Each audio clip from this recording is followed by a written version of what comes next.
Thuolo machielo kendo nyakwara Mogi ma warwakini machiegni mar yudo weche manyien mag Oimore kokalo e RAMOGI TV.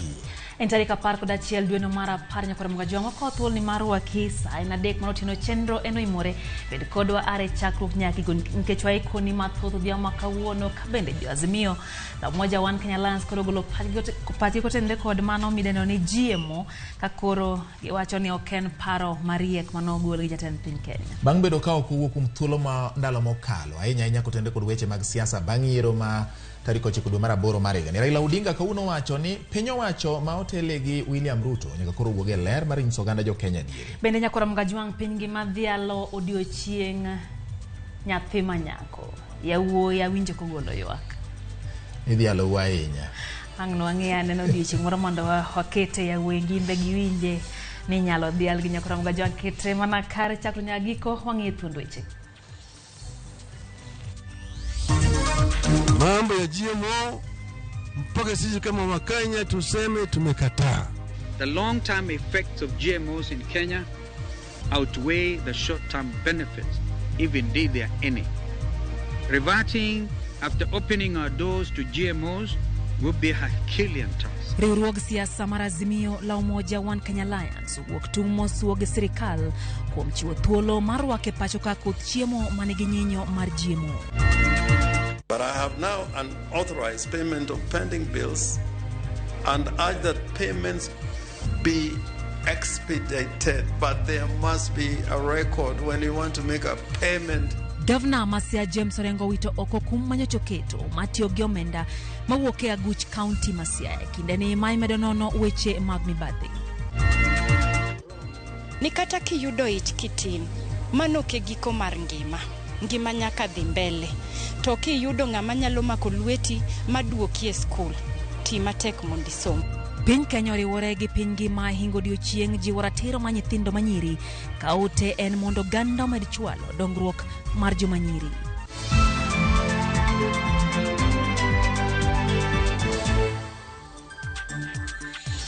Machiegni nyakora Mogi nyalo tudori kodwa e namba 3600 namba marwa mar ote machoke weche wa manyien ma wakelo ni weche manyien mag Oimore kaachiel koda bende Facebook page mar RAMOGI TV kaachiel gi YouTube. Nyakora Mogi machiegni nyinga en George Bati.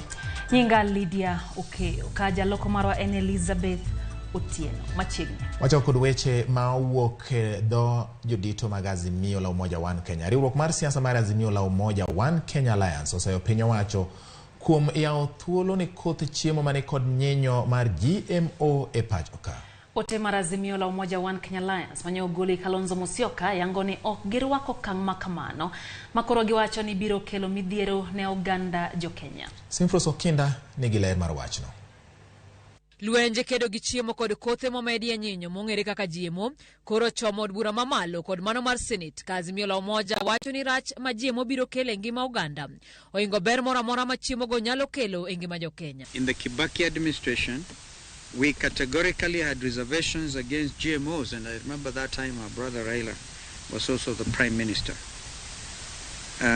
We had reservations against GMOs because they do not only threaten the livelihoods of our small-scale farmers, but also pose a real threat to the health of every Kenyan as well as the environment. Kane oloso kod jofwambo ya pisi mare ma Stephen Kalonzo Musyoka Center, Kalonzo menachiel kuom jodito e kweth mar Azimio la Umoja One Kenya wacho ni GMO biro kelo tuoche mathoth e ngima jo Kenya. GMO maize and Roundup, weed killer that resulted in kidney disease and mammary tumors. In fact, it was based on the Seralani findings inter alia the cabinet resolved to impose a ban on GMOs. The Seralani study remains the most in-depth study on the toxicity of GM foods and associated pesticides, and its key findings remain valid to date despite attempts to discredit them. Bedo ni piny Kenya yudo chiemo kaka oduma kowuok e pinje mantiere riwruok mar pinje Afrika ma Ugwe. Kalonzo wacho ni rwako GMO e pachoka biro ketho winjruok mag ohala ma piny Kenya ni godo kon pinjego. The ban on GMOs would jeopardize trade within the EAC and cause unnecessary trade restrictions as the non-GM neighboring countries attempt to protect their citizens from Kenyan GMO crops. Bende omedo ni GMO biro lalo kothe mabecho mag chiemo mae lo ma ok omedie nyinyo mora mora. With the opening of the importation of GMO maize, call it BT maize, our generic seed companies and small-scale farming risk dying out of a result of unfair competition from subsidized GMOs and corporate capture by the multinationals. Kalonzo kwa oganda mapacho ka mondo loki kaka gichiemo kendo chak tiyo gi chiemo mamoko mabeyo ikedo kod nok mar oduma mathoth jo Kenya hinyo tiyo godo. We speak to all of us as Kenyans. There are other varieties of organic food such as sorghum, millet. Some of us grew on millet. I can tell you, your only competitors are the birds. Sweet potatoes, cassava, etc. that can complement or substitute shortage of maize. Azmiyo koro tere doho bura makwedo chik mane ogol kod spika mar od bura mamalo ewi kweth joma thoth e od bura no. Geno margi eni doho biro miyo gi kweth joma thoth e od bura mondo mi giteko mar kelo lokruok e moko kuom gigo magi wacho ni ok obeyo ne ngima oganda jo Kenya. Kweth mar Azimio la Umoja One Kenya Alliance onyono kar tiendgi ni gibiro timo duto manyalore mar neno ni piny owacho oloko pache kaluwore koda chiemo kod kodhi momedie nyinyo. Bende gikwayo riwruoge mamoko kama oting'o mag kanise mondo miyo donj e lweny mar kedo kod chiemo goeko mag GMO. Simfros Okinda, Ramogi. Kapod wang'iyo mago motendre kod weche manowach gi kweth mar Azimio la Umoja One Kenya Alliance. Jatend riwruok mar Azimio la Umoja One Kenya Alliance Raila Amolo Odinga koro chayo mokalo piny owacho mar Kenya Kwanza ma okone pok owuok e ler kaka inyalo res jo Kenya mantiere kod pek mar ngima. Raila manotimo limbe kar pap maji manje bure Nairobi wacho ni kata chenro mar fungo nengo mbolea onge kod adiera iye. Walter Nyambaga ntiere kod ler ewi wachno. E kar romo maduong' ma Jivanjiga den bure Nairobi, ogai mar Azimio la Umoja One Kenya Alliance Raila Odinga yuore romo mar jopiny ma idendo ni bunge la wananchi kendo lalore machuok kod ojende kanyakla kod kweth mag jood bura moko. Wana bunge fire! Odinga otiyo kod thuolono makende mar keto ler ewi chung' mare motegno e kwedo paro mar tiyo kod pur mar GMO ma piny owacho chano tiyo godo e juolo pur pachoka. Mambo ya GMO mpaka sisi kama Wakenya tuseme tumekataa. Si tumekataa? Tumekataa. Kwa sababu ni kitu ambaye inahatarisha maisha ya wananchi. Jatend Azimio la Umoja One Kenya Alliance Raila Odinga kone kanise mondo we sosore pur mag GMO ni mar jolony korka timo nonro malach nosegolo rach mar chenro no manyalo kelo rach e ngima dhano. Sasa tunasikia wengine ati kanisa nasema hapa ati wanataka kufanya utafiti. Utafiti gani ambaye kanisa ya Kenya itafanya kuliko yale ambayo yamefanyiwa na nchi zile ambazo zimeendelea kisayansi kama Ujerumani? Utafiti gani utafanya hapa? Waliambia maasolas kwamba shida zao zinaletwa na dynasty. Sasa waliingia. Maasolas shida zao zimeisha kweli? Zimeisha ama zimeongezeka? Kuna wale wamepewa wheelbarrow hapa. Kane otene kod jaod bura ma Embakasi East Babu Wino, nyawadgi malang'ata Felix Oduor mong'ere kaka Jalango, jaod bura ma Kibra Pitorero, kod mano Masaboti Kalebamisi, Odinga okoni Kenya Kwanza uso mbolea maomi piny Kenya yor sir kod pinyno mar Russia. Sasa wamepewa gharama mbolea bure. Wamepewa ile mbolea wamepewa na Urusi bure. Alafu wanasema sasa watu wameteremsha bei kutoka 6,000 kwa gunia wamerudi 3,500 kwa gunia. Lakini hiyo mbolea wamepewa bure na Urusi. Lazima tukue ngumu na tukue pamoja na tupiganie haki yetu kama tuko pamoja. Hizi watu wamepaka magari nje, matatu bei imepanda juu kwa sababu ya mafuta. Tunakuomba shughulikia wananchi na wacha kublame baba huko nje. Baba hayuko na wewe kwa serikali. Odinga konige dwaro neno singo mar William Ruto manochiwe kinde mag campaign e ndalo 100 ka ji oganda mondo kiko wit geno kata obedo ni ochumi tek to gimany manangadho mag menyo e yono makare. Najua gharama imepanda juu zaidi. Najua kwamba bei ya unga imepanda. Na kwamba bei ya mafuta imepanda. Kuna chungu mingi zaidi. Saizi kampeni ziliisha, si ni kweli? Saizi ni wakati wakazi. Na tuliambiwa vizuri mahasla mtashughulikiwa. Ruto akikampeni alikuwa anaongea juu ya hasla na dynasty, si ni kweli? Yeye mwenyewe si aliwacha mahasla Kenya, si alienda kuzika dynasty huko London. Ndio maana wanaomba uritae. Baba, ukitoka kwa siasa hatuoni mtu ataface hawa watu. Walter Nyambaga, Ramogi TV. Ramogi wawere mago mane wache koda kweth mar Azimio la Umoja One Kenya koro wadonje weche mane jatend piny bende wuoye. Bede migepe 10 mag piny owacho koro ichano yaw ne oganda mondo chak keto e mwandu kaka yo mar piny owacho chano tiyo godo mar miyo oganda thuolo mag nyayo mwandu. Jatend piny Kenya William Ruto wacho ni thuolo mar gachiel mabiro chenro makamano biro yawo ne nyaka jogo mayutogi ni piny thuolo mar keto mwandu e bede migepe mopogore opogore matimo maber e yuto mekgi. Edwin Okoth miyo waler mar wachno. Bang' ywaruok kuom thuolo malach e chenro mag yawo bede migepe mag piny owacho ne jopiny mondo chak keto e mwandu. Piny owacho koro yango chenro mar miyo jopiny thuolo mag keto mwandu e kembe ma itayo kod bad migepe mopogore opogore.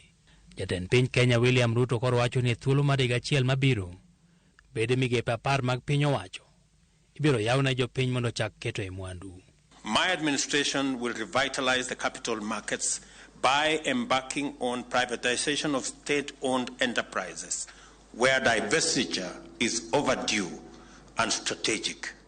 I have said and made a commitment, and I have asked the ministry concerned that between 5 and 10 public enterprises that are mature should be listed in the next 12 months.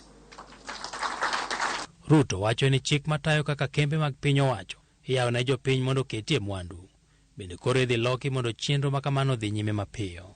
Gikone lek mar Ruto en neno ni nyaka jogo mayutogi ni piny bende keto mwandu. And today, as I ring the bell, I shall be inviting all Kenyans, the Hustler Nation, into the Nairobi Securities Exchange and take the Nairobi Security Exchange to all Kenyans.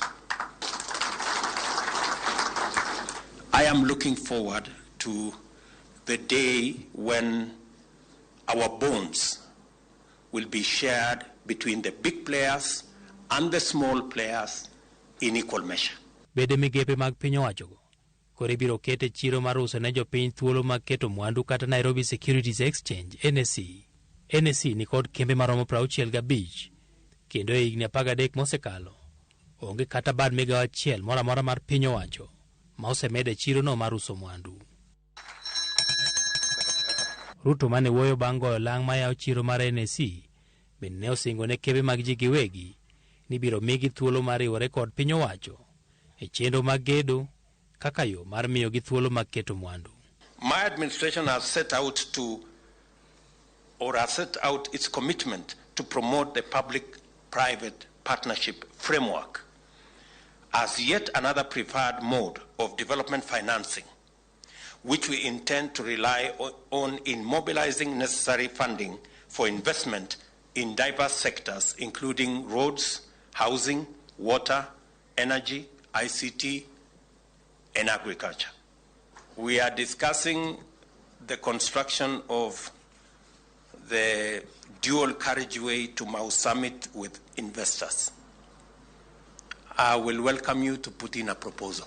Okang' mokwongo mar neno ni kembe mag piny owacho yaw ne ji giwegi en loko chike mathurka, kama igeno ni Ruto biro tiyo kod kwan mang'eny mag jood bura mag kweth mag Kenya Kwanza mondo lok chik mapiyo eka ochop lek mar medo kembe 10 e NSE e thuolo mar higa achiel kende. Edwin Okoth, Ramogi TV, Nairobi. Kor mugwadhi nyaka hetend county ma Homa Bay kama governor ma Homa Bay Gladys Wanga oyango nying jotelo mogwele lemo mag jotend migepe kod leo mamoko madito e apis governor. E andika mochwe kogno kod Gladys Wanga ji 10 ogwele lemo mar jotend migepe ka 11 mamoko ogwele lemo mar jong'ad rieko e chenro mopogore opogore mag kaunti. Jatend migepe Wanga walo jalup ne oyugi mag Wanga kaka jalo mabiro telo ne migawo mar pur kod pith. Rosno Molo ogwele migawo mar thieth ka Martin Opere migawo mar somo kod tiegruok. Danish Onyango kopwodhi biro bedo jatend migawo mar apeini apida kod wuoth ka migawo mar omenda okete e lwet Solomon Obiero. Poni od bura mar kaunti no puodho gi Joash Allo biro telo ne migawo mar pi alwora, ler, teko kod lokruok kor lwasi, Polycarp Okombo, migao mar ohala, kembe, limbe kod riwruok saga.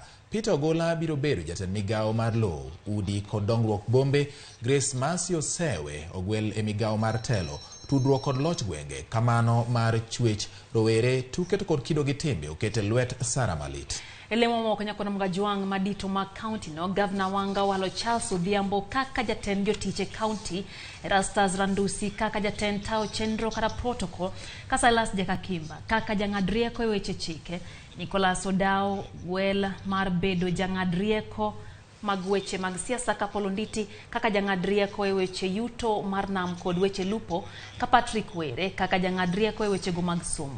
Lendo no bendo yango Silas Bara kaka jang'arieko e weche mag rowere. Rachel Gutu biro bedo jawach e lo piny owacho mar kaunti ma Homa Bay. Bernard Omuga ogwel kaka jang'arieko e weche mag kwe kata rita kwe. George Mboya biro ng'ado rieko e weche mag siasa e apisi mar jalup gavana e kinde mag Gordon Kendo biro ng'ado rieko ne kaunti e weche mag lokruok chal mar kor lwasi.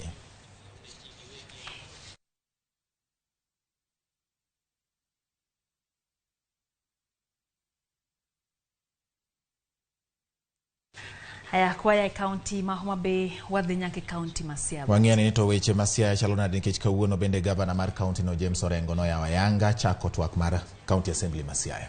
Kora mga juang od bura mar adek mar county ma Siaya yawa yanga nyasi manotelie kod governor ma Siaya James Orengo. E twak mare omiyo MCs ma Siaya thuolo mar nono tije ma ibiro tim kod ten county no kuom thuolo mar higni 5 mabiro. Orengo bende ogolo oko chik manyocha oketo mar geng'o chenro mag tiyo gi omenda mag county no. Jafwambo marwa Judith Omondi okolo weche manowachi e county assembly ma Siaya kendo miwa report machalo kama. Governor ma Siaya James Orengo otelo e yawo od bura mar adek ma kaunti ma Siaya odiochieng' ma kawuono. Mimi Frederick Odhiambo Lo. E twak mare, Governor Orengo ogolo oko chik mane oketo mar chungo chudo mag omenda kod lodho omenda e aguch Siaya ka nonro dhi nyime e wi weche mibadhi. Orengo owuon nyocha ne oketo chik makamano kendo koro sani ogole mana bang' apedha manyo otim gi apisas mag EACC maluwo ndach mibadhi mar milionde mag pesa. But I have now an authorized payment of pending bills and urge that payments be expedited, but there must be a record. When you want to make a payment in a public institution, there must be origination of a request or a claim. There must be a paper trail, and when the payment is made, there must be an acknowledgement in writing, including stamps and seals. Orengo bende osingo mar keto e tim singo mane oketo e kinde campaign ma kuma oriwo gero apeini moluro kaunti ma Siaya ka otiyo kanyakla kod sirkal mamalo. Apeini gi oriwo Mabondo kadhi Wagusu, Kalandin kadhi ka Elijah e kind mamoko. The national government is currently involved in the construction to bitumen standard of the Bondo Wagusu Road and the Godnanga Barober Uhuru Market Siaya Road. They are incomplete sections of our road networks, examples of which include the Wangarot, Akado, Kalandin, Kaelija Road, Rangala, Uroya Bridge Road, Segere, Umina Road, Siranga, Yenga, Sega Road, and all these were commenced and undertaken by the national government. Weche thieth, pi kod pur bende gin moko ma osingo bero kochako kod chiwo mbolea ne jopur. We hope to take decisive measures with your support, of course, to supply certified seeds and fertilizers to registered farmers in the next planting season during the long rains. We can build modern hospital complexes in at least Yala, Bondo, Ambira, and others in the next 5 years. I have directed that money allocated by this august assembly for buying medicines must be ring-fenced for that purpose. Romoni bende ne okelo kanyakla jaod bura mar Wakeini e kaunti no mano Christine Ombaka kod Senator Oburu Oginga. Gijiwo jaod bura mondo oti kanyakla kendo gikwe kaka joka ng'ato. We have seen many county governments disagreeing and fighting. Siaya has been known to be more peaceful. We've never seen any such fights. and I expect you to continue being peaceful and agreeing on various bills that you come up with. Let the work in Siaya be seen that this is how an ODM government can deliver services to the people. Gavana Orengo oketo MCAs go thuolo mar limo apise duto mag county poni nitie wach moro amora manyalo kelo chich ewi tije mag county no. Judith Omondi, Ramogi TV. Wadhi nyime od bura mar county ma Kisumu chugo telo mare madhi tayo chenro mag od bura no.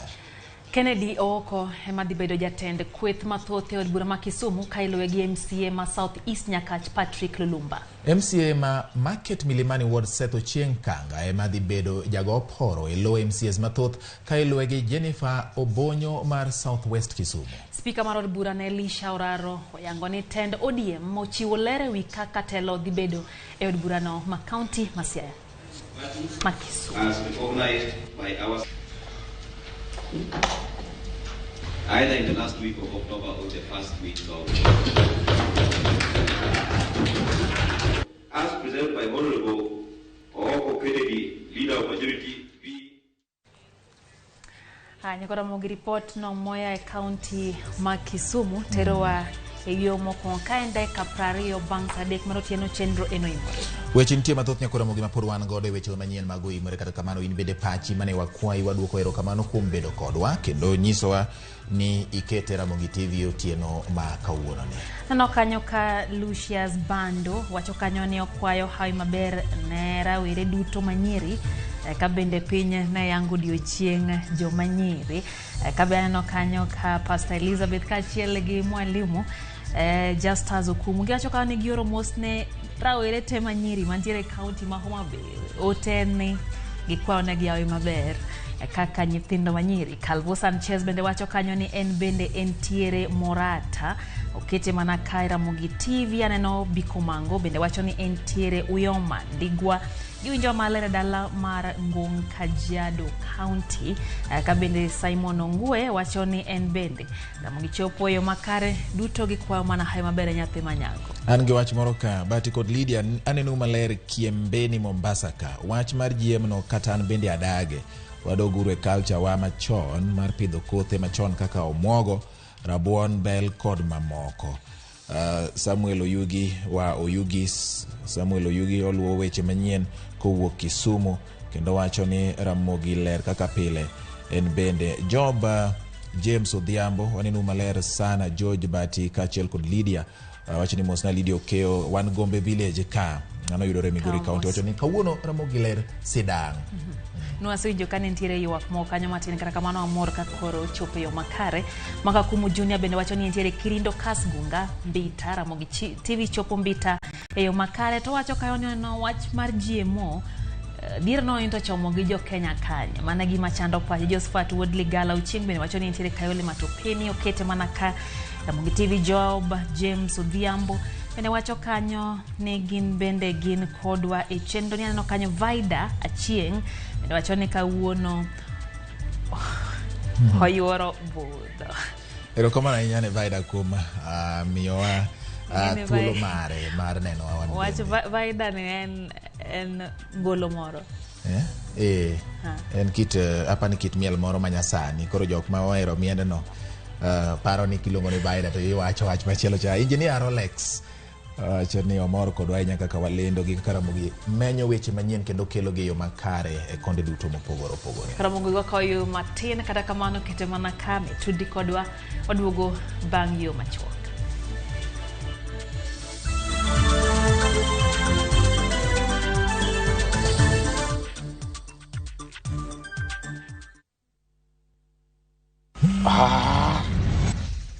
Is the shore for the nywelezi. It's hanikwa. The S silent. Hebu tumado kwa hitio. Himbalas. Imekuwa kiniembalas. Na unasendaje na niko kwa hii network ingine? Baby, sina tuma na Airtel Money. What is money? Make payments to any buy goods and pay bill. Deal ni deal. Dial *334# to activate Airtel Money. Hebu tuma za lashes. Unajua mimi na poverty. Tume social distance. Airtel, the most affordable network.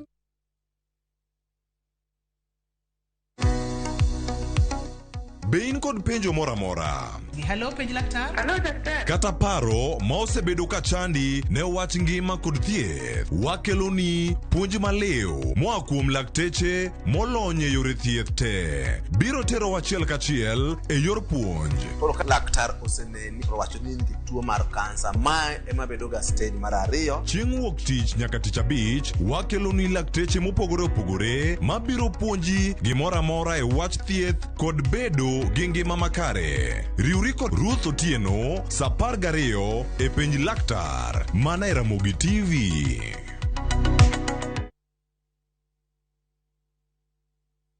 No matter what you're going through, when the clock strikes the hour, you have to chin up and do your thing. It is people who make you a celebrity. You see them on TV, online, and listen to them on radio. But do you really know them? I still can't help but wonder what type of lawyer I'd have made. From humble beginnings, we had fun in Dandora. Those estates, A1. To their success stories. I've become this highly sought, people calling, my good friend, come, how do you feel? And their struggle. Pain of sitting there with your child, asking questions, that pain is just on another level. Catch this riveting stories of your favorite media personalities on Behind the Mic with me, Cynthia Mwangi, every Friday on Citizen Digital app.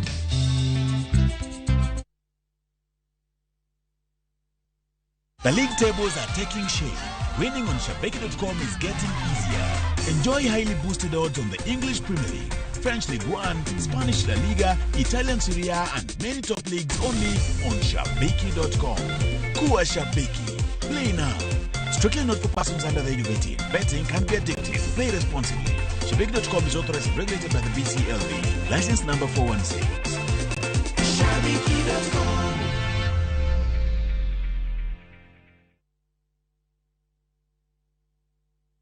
Collect fare kwa boda au matatu ukitumia ViewPay cashless na uqualify for bima ya 100,000 shillings pamoja na medical cover ya 20k na permanent disability cover ya 100k kwa 5 bob pekee. Dial *236# today to start using ViewPay cashless.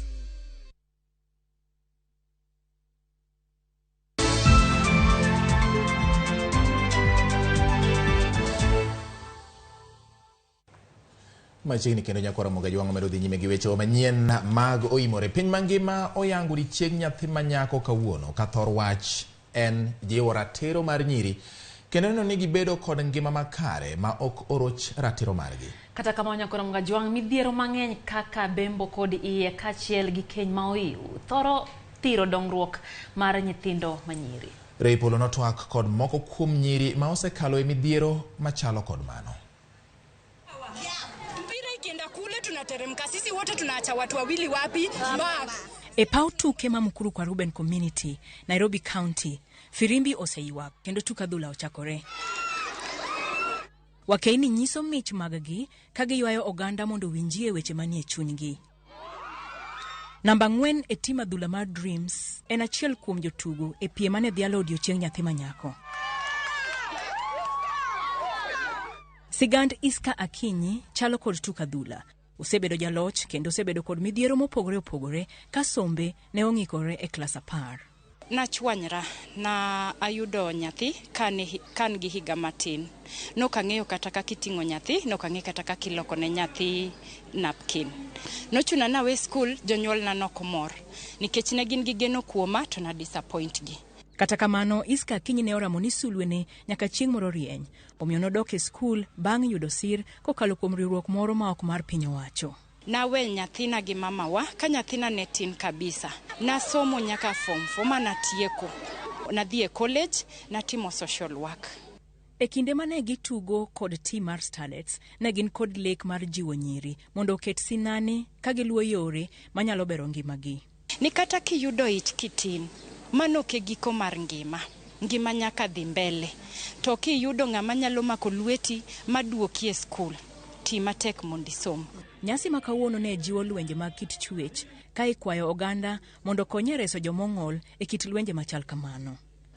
Nyadendini ne owang' marach kane otin momiyo ong'ol kendo wacho ni chal mare ne omiyo jal moro orocho ratiche kane oja higni 14 kende. Sasa wakati nilikuwa nakuja nikitoka shuleni jioni, hapo ndio pale nilirepiwa. Ndio shule yetu pia tulikuwa tunakaa sana hadi saa 1. Familia yangu, mamangu ni mtu mwingine yenye alikuwa mkali sana. Nilifika tu hivi na akaanza kunichapa. Sasa wakati yenye mwalimu pia alipata niko na mimba, nilikuwa nachekwa kwa shule. Chane omedo chore e mier kama ne otiye tije lwedo mabende wacho ni ok ne chule maber. Wakati nilienda kazi ya nyumba nilikuwa nalipwa 2,000. Hiyo 2,000 ndio nataka nigawe yangu ya matumizi, na pia nataka hii 2,000 pia nitume nyumbani juu niko na mtoto. Chenye nilikuwa naomba watu wa government waweze kucreate hizi safe space, ikuwe sana sana kwa rural area. Juu wasichana wenye wako rural area wanateseka sana. Nyasi makawuono bende ne oywayo nyadendi ni majahigni 19. Olero ni aola mar rowere ne orocho sombe ma opoko lwar lwet dichuo moro mane jakuo. Ikakuwa anakunywa, anakuja na mabeshte zake, ananiforce ni have sex na yeye na marafiki zake. Alikuwa violent, angenipiga sana to an extent na kuadmitted hospitali. Kane obwodho ne oyudo sir kendo sani ouso e boma ma Nairobi ka ochako ngimane manyien mogeno ni biro bero ngima nyathine. Nikiwa mdogo nilikuwa na dreams, definitely nilikuwa nataka kufanya story na media. Hiyo ilikuwa passion yangu, but I believe bado si late, I can still do it. Bado niko 19 na life begins at 40. Nonro mar riwruok piny mangima UN yango ni achiel kuom nyithindo manyiri 4 manie kind higni 15 kod 19 okosomo ka ipimo kod kwan yawuoyi. Lipot mar UN lero ni mana wuoyi achiel kuom yawuoyi 10 ema ok yud somo. Pogruok makamano luwore kod midhiero mopogore opogore ma nyithindo manyiri kaloe. Ma emomiyo piny mangima ne dhialo odiochieng' nyathi manyako mar nono okenge mosekaw e bero ngima nyiri. Opira nogore kendo timbe nolore, katwak bende osebetie mar hingo odiochieng' nyathi manyako. Kata kamano, loch maduong' ma jokanyo dwaro en mar neno nyathi manyako oyudo rit makare, osomo, odongore mana kaka jopiny mamoko ma ok oroch ratiche. Ray Polo, Ramogi TV, Mkuru kwa Ruben, Nairobi. But neno ka nyathi manyako goyo ball. Koro koyot. Potgi pak ne nyithindo manyiri. Ahinya to masamoro diponi osekalo e midhiero machal kod magi. To bende wakwayo joma diponi nyalo himo nyathi manyako gi timbe machal kod manyalo rocho ngima margi. Parni gin samoro e lek ma jonyuolgi kod miechgi ni godo. Chok chom gecho matir. Dongen chuo ema wuoyogi. Kwa dhi mbele nyakoro mojwa midhiero mar hiye ma oiu medo hinyo ngima nyithindo manyiri. Odiochieng' mar dhialo nyathi manyako, sectors mopogore opogore omed jiw mondo bi kanyakla kendo chop kare dwaro mar reso ngima nyiri. Jafwambo e kaunti ma Homa Bay Alia Beach miyowa ler. Ma wiwe kin nyithindo matindo manyiri pod en midhiero maduong' e kaunti ma Homa Bay. Kaluwore gi ripot mane ogol higa mar 2020, kwand nyithindo manyiri magamo yie moiwe kaunti ne ochung' atamalo 33. En gino makoro miyo riwruoge moko mag piny owacho riwo paro kanyakla mar manyo yore minyalo duok go piny kwand nyithindo manyiri magamo yie momondo e kaunti ma Homa Bay ka gitiyo machiegni kod migepe mag piny owacho. Our major role basically is to ensure that we have new incidents of HIV and AIDS among adolescent girls and young women. We are also looking at a possibility of ending the new teenage high rates of teenage pregnancy in Homa Bay County.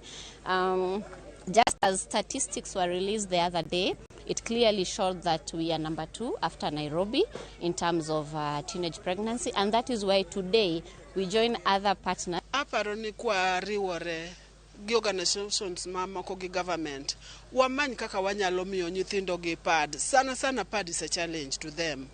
Kagi yudo pad, nyathi madwa mako ich, koro wang' no maka ich no hero, to ok no kwayo wuoyi ni kata okose momiyo mako ich, wang' no mak ni koro hero. Dwaro margi maduong' en neno ni ogeng' midhiero ma joko nyithindo matindo manyiri manyalo miyo gigamo yie moiu e kinde ma pod gidhi nyime gi chenro mag somo. Ka bende gidwa ni tend arita kwe kaunti ma Homa Bay mondo okonye chiwo arita ne nyithindo matindo manyiri. Kawuono en odiochieng' malong'o ahinya e program marwa kendo ne wa promote campaign miluongo ni Girls Get Equal, manyiso ni nyithindo manyiri mondo yud space e kuon ma decisions bedo made to gibe ginyalo wacho andong'e ma gineno ka gidongo e skul e alwora ma gintiere. Samila Yakub, achiel kuom jogo makedo ne ratiro mag mine kod nyithindo matindo manyiri e kaunti no, wacho ni dwaro nitie mar jiwo som nyithindo manyiri mondo kik gidonji obadho moko manyalo hinyo ngimagi. Changamoto ziko mingi because we are doing our best to educate a girl child in our community, in the society as large. We are still urging our girls to go to read and to learn. We urge them, and that is our priority. And we also bring so many other sectors, NGOs, to educate them, to know the importance of education, because education is not all about employment, but it helps in so many ways. Iye muiwe kin nyithindo matindo manyiri pod en midhiero maduong' e kaunti ma Homa Bay, ka sani koro migepe mopogore moko mag piny owacho tiyo kanyakla gi migepe mag piny owacho e manyo yore goyo kuminyalo duoko piny kwan nyithindo magamo iye momondo e kaunti. Ali Beach, Ramogi TV, Homa Bay. Nyakoro Mogi owuok e kaunti ma Homa Bay wadhi e kaunti ma okio kode ma Migori mondo wang'e weche mag rito ratiro mag nyithindo manyiri. Kamoro ne achiel kuom midhiero ma kwako ratiro mar nyithindo manyiri en wach nyangu mar nyiri. Kaino odiochieng' nyithindo manyiri nyakoro mga jwang' jokanya sekta mopogore medo jiwo kata medo jiwo mar rito ratich nyiri. Kaka jafumbo marwa e kaunti ma Migori Jojuma koro miwa lero. Piny mangima yango odiochieng'no ma nyithindo manyiri ka bende thoro maduong' mar odiochieng'ni en rito ratiro margi. E seche ma yango odiochieng'ni koro siangore ni thoth nyithindo manyiri koro pod kalo e midhiero mopogore ma bende rocho ratiro margi. Samoro bende yudo ich, nyathi onyuolo nyathi, koro ngima bet matek ahinya ne nyithindo manyiri. Koro kata kawuono ka wa celebrate girl child, tatemo kwayo ni jomoko machalo kaka sirikal kata migepe mopogore mokti gi sirikal omed jiwo lwetgi nikech wasetemo ndi to kwa wach ni kama wasechopo no seromo. Koro watemo challenge jonyuol e community mondo gineni nyathi ma nyako nigi dwaro mopogore mondo gi provide negi. Wechego mag nyango, bembo, kend mondo gin moko midhiero go nyithindo manyiri pod kale ahinya e piny Kenya. Nyithindo manyiri osebedo ka nigi midhiero mopogore ka namna ma ginyalo wacho gik ma gionge godo. Riwruoge mopogore ma oting'o mago mag piny owacho kod mago mok mag piny owacho osebedo e okang' manyime mar kedo kod midhierogi. Kata kamano giwacho ni koro pod ber mondo koro jiw okang' machal kod mae. I challenge the government mondo obedni weche magisewacho kawuono ging'iyo maler. E kaunti ni ma Migori, wechego mag nyango en achiel kuom midhiero maduong'. Bende nyaka sani nyithindo manyiri mathoth koro kalie to ahinya gwego ma Kuria East ka achiel kod Kuria West. Ma kerwa mancho kadho mancho sewuok e loch nolando ni nyakorum igani kendo watiyo matek kamano pod waneno challenges moko nikech nitie joma potimo FGM ni katime kata nyaka Tanzania kocha. Piny owacho malo ne oketo higani kaka mano ero ma wechego mag nyango nyithindo manyiri rumo e piny Kenya. Kata kamano jogo mosebedo okang' manyime mar kedo kod nyangoni nyithindo manyiri wach ni dek lek machal kod mae koro ok chop kare. Nitie joma potimo FGM ni katime kata nyaka Tanzania kocha. Koro samoro ok onyal rumo ahinya higani lakini nyaka odog chien kendo osedok chien mang'eny kendo ang'eyo ni higani odhi dok chien moloyo kaka nodok chien higa mokalo. Nweng'o man piny mag oganda mathoth e piny Kenya bende kod kod midhiero mopogore ma bende nyaka sani yudo nyithindo manyiri. Mang'eny ratiro mag nyithindo iketho gi jogo ma ging'eyo. Ginyalo bedo jogweng', ginyalo bedo wede. Tiyudo ka joma ketho ratirogi ng'enyne gidhi e families ma ochando. Nitiere sama kosechopo to nyathi manyako nyaka koro receive their menses. Koro nyathi manyako koa e gweng' sana ka jonyuol ne lwete onge go tiyudo ka yudo pek kodwaro yudo sanitary towels. Kata bed nyithindo manyiri pod kale midhiero mopogore ma bende rocho ratiro margi riwruoge mag piny owacho ka achiel kod mago mok mag piny owacho wacho ni gisekedo kenge makare mabende gintie kod geno ni e kinde machiegni midhierogo nyithindo manyiri koro kale koro dhi rumo duto. George Juma, Ramogi TV, Migori. Kwaya e kaunti ya Migori nyakora mgajwang wadhi nyake dho wadh nam chumbi kama jodak e gweng' Mamtepeni e Kikambala kaunti ma Kilifi koro ywak ne piny owacho mondo mi otheg lweny manie kind jodak kaachiel kod joket mwandu mikoni yako lope ma squatters odakie. Ma en bang' achiel kuom joket mwandu mane owuotho gi kweth rowere momanore gi gige lweny monjo jodago kendo muko utegi magi wang'o gi mach e dier otieno e bwo arita mager mar obila. Gikoni onge miloyo moro amora manomingi mar dar kanyo ka bende giseyo obila mokalo ma alworano ma Kikambala ma gituone chal ni tiyo gi jaket mwanduno.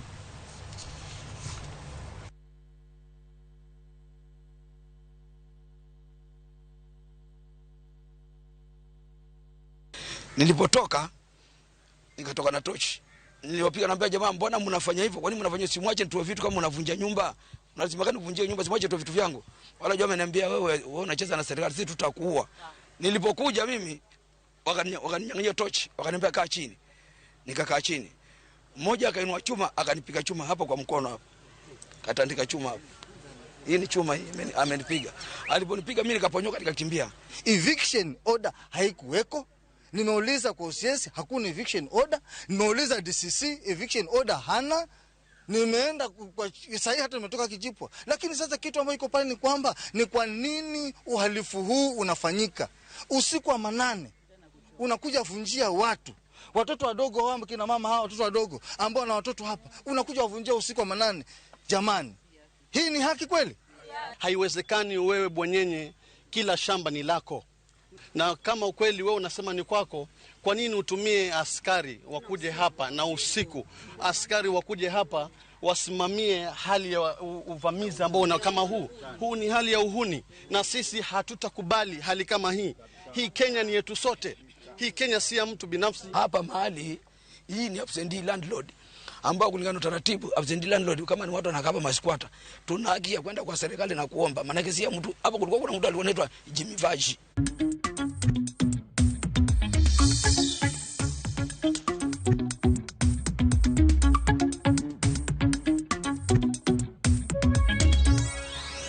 Koro wadonje weche mag ohala. Wayudo ni bengi mar KCB omako rekod kambi mausa piko matiyo kod teko stima e chenro mabiro chiwo hola ne joriemb apiko madwaro ng'iewo apiko matiyo kod teko sitima. Jatije mar bengino Paul Rus wacho ni okang' ma kamano biro chiwo thuolo ne bengino mondo us mwandu ma ok keth kor lwasi kama apiko go idhi chak usie counties ma Kajiado, Nairobi kod Machakos. Kwan mag apiko manitie pacho ka sani osekalo milion 2 kama iwacho ni medruok mekgi bende koro medo rocho chal mar kor lwasi.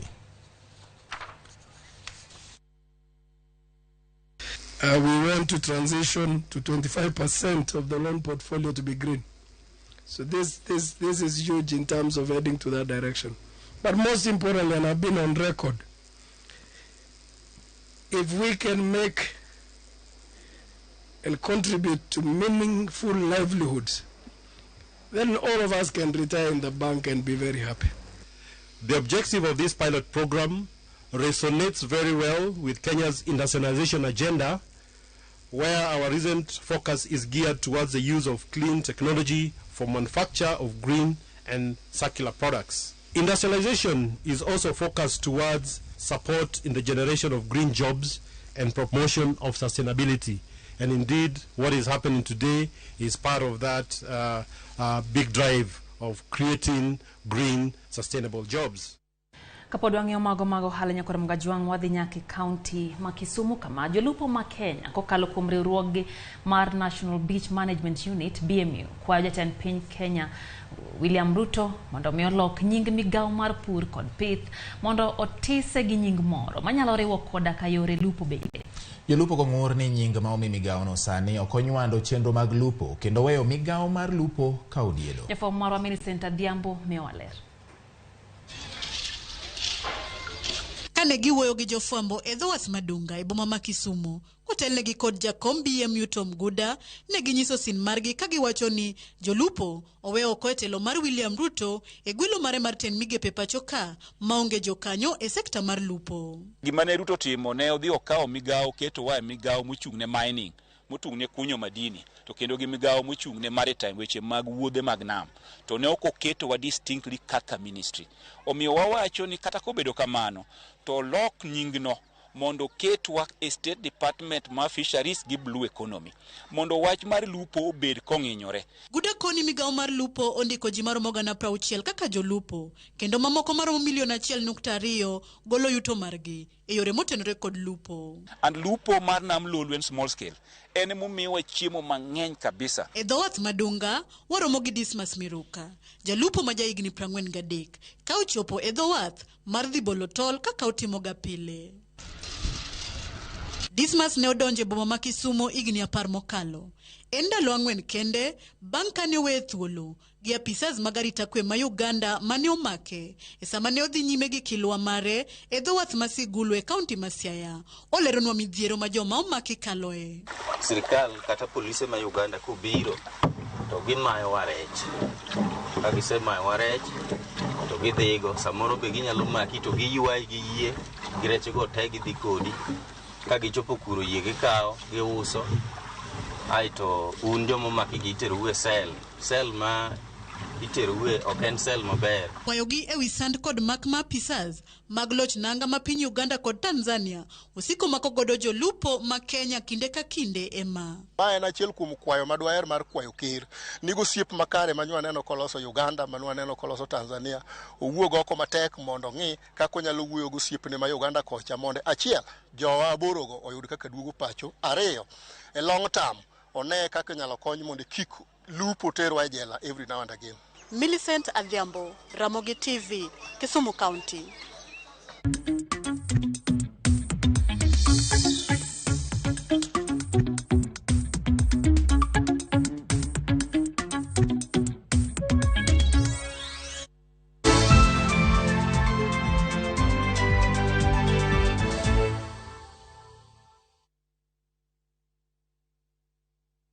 Collect fare kwa boda au matatu ukitumia ViewPay cashless na uqualify for bima ya 100,000 shillings pamoja na medical cover ya 20k na permanent disability cover ya 100k kwa 5 bob pekee. Dial *236# today to start using ViewPay cashless. Enjoy View Travel affordable holiday packages. Kenya's #1 travel agent and online booking platform, View Travel offers wide variety of local flights, hotels, transfers, holidays, activities, and so much more. Whether traveling as a family, couples, chama, church groups, friends, or even going for trips to Mombasa, Diani, Malindi or Watamu, Masai Mara, Naivasha, Nakuru, or staycation in Nairobi. Call 0703-254-254. This is Kenya. Dream, explore, discover. Powered by Citizen TV.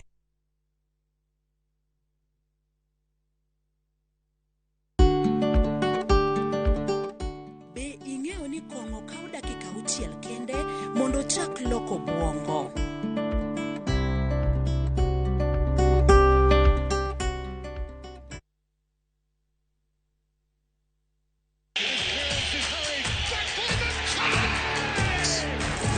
Have doodles taken over your home? Hey, I need to suck your blood. Get Bolt and get your home back. Unlike other insecticides made from toxic synthetic pyrethroids, Bolt is made from 100% natural Kenyan pyrethrum, making it gentle on you but deadly on flying and crawling insects. When doodles strike, stop them dead. Bolt insecticide, gentle on you, deadly on doodles. Get Bolt insecticide today. Wakenya wengi wanaendelea kushiriki na kushinda $300,000 kwenye Shabiki Major Leagues Jackpot. Mimi naitwa Bramwell George Kitai kutoka Nakuru.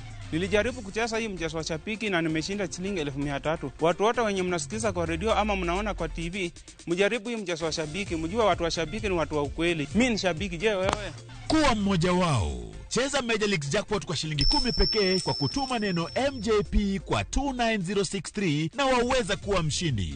Shabiki Major Leagues Jackpot, the easiest jackpot in Kenya. Not for persons under the age of 18. Betting can be addictive. Play responsibly. Shabiki.com is authorized and regulated by the BCLB. License number 416.